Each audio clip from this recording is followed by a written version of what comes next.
Today we are going to be solving systems of equations by elimination method, the addition and subtraction. This is example 1. Example 1 is 5x minus y is equal to 12 and 3x plus y is equal to 4. The first thing you want to do when you're solving by elimination is to line up your equations one on top of the other. And in my example here, I've already done that. As you can see, the 5x minus y is equal to 12 is on the top, and the 3x plus y is equal to 4 is on the bottom. I'm going to go ahead and put a line across the bottom, setting up just like an addition and subtraction problem in elementary school. You would line them up one on top of the other. You're going to look to see now, is there one variable that you can eliminate? So if I add 5 and 3 together, I get 8x. Negative y and a positive y, I get 0. Therefore, we can eliminate the y. Then I'm going to add 12 plus 4 is 16, and I'm going to put my equal sign here. Okay, now we're ready to solve it. Just like when you're solving any equation, you're going to go ahead. We have 8x, but we don't want 8x, we want 1x, so we're going to divide both sides by 8. 8 over 8 is 1, so I have 1x. 8 will go into 16 2 times. So I have my x is equal to 2. What I do next is what we've been doing. We're just going to plug in the x into one of the original equations, and I'm going to go ahead and choose the top one. It doesn't really matter, I don't think. I usually look for the easiest one.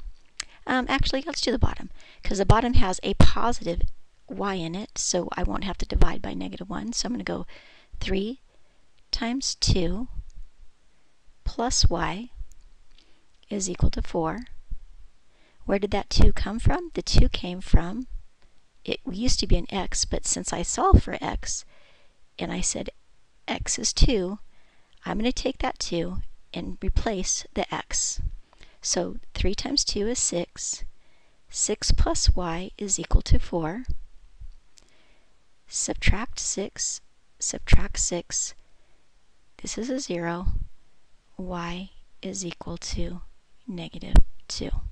So my ordered pair, again, that's what we're trying to find, is an ordered pair that will make both of these equations true, is my x is going to be 2, my y is going to be negative 2. Okay, now I want to just prove that what we did is true. I'm going to take each of these and plug them in. You don't have to do this each time, but I'm just going to do it now for learning purposes. And I'm taking my x and plugging it where I see an x on the top equation, and I'm going to plug in my y where I see a y on the top equation. So 5 times 2 is 10. Negative and negative is positive 2. That is equal to 12. Is 12 equal to 12? And it is. We checked our work. Now I'm going to do the same thing with the second equation. I'm going to go ahead and do that in a gray color. So now I've got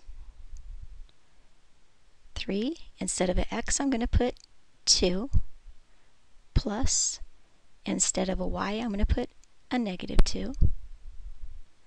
And when I get done, if I did everything right, they both sides should equal to be 4. So 3 times 2 is 6.